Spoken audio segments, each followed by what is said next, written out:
literary hero.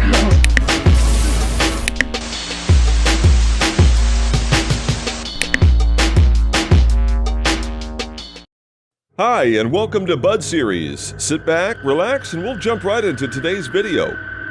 Number 5. Victoria.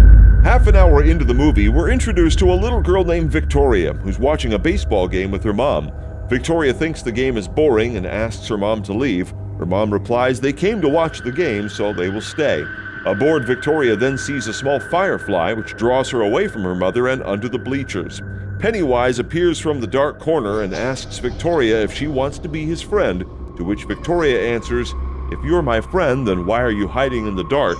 This makes Pennywise cry, and he says he was hiding in the dark because he was afraid she would make fun of him and didn't want to be friends. Victoria says that she understands him because people are always making fun of her big birthmark on her cheek. Pennywise promises Victoria that if she gets a bit closer, he'll be able to remove her birthmark forever, which makes Victoria very excited. Pennywise starts to count from 3, 2, and at number 1, you can pretty much guess what happens. Pennywise eats the poor little girl. Number 4. The Giant Old Naked Lady.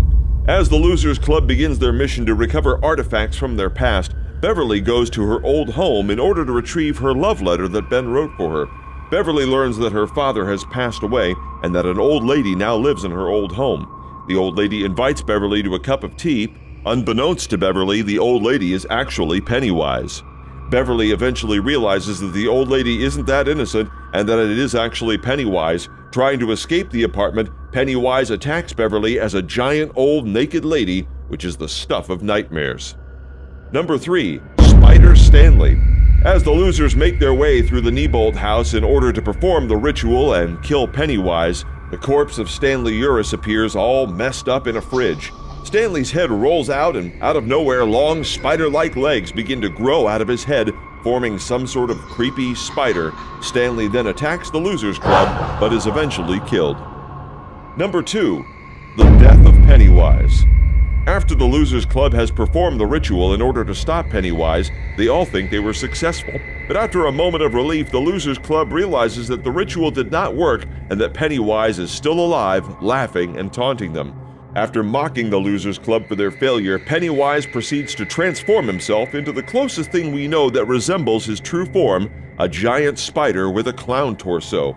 The final fight against Pennywise begins, and at the end, the Losers Club is able to defeat Pennywise by standing up to it and making it feel smaller than it actually is. They surround and insult it over and over, making it physically shrink and weaken until they're able to tear out its heart and crush it, killing it forever. Number 1. Dean. When Bill is screaming into the sewer where he lost his little brother to Pennywise, a little kid named Dean comes along skateboarding. Bill tells Dean to stay away from the sewers and that he should flee the town with his parents, to which Dean seems confused and skates away.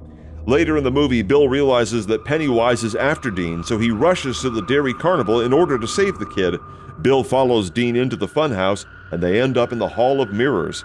At first, the little kid is terrified of Bill, who's screaming at him from the other side of a glass wall. That's when Pennywise reveals himself behind the child, quickly banging his head into the glass to break it. Although Bill and Dean try their best to get him out of there in time, Pennywise breaks through and kills the poor child. Thank you so much for watching. If you like this video, please hit the like button and subscribe for more videos.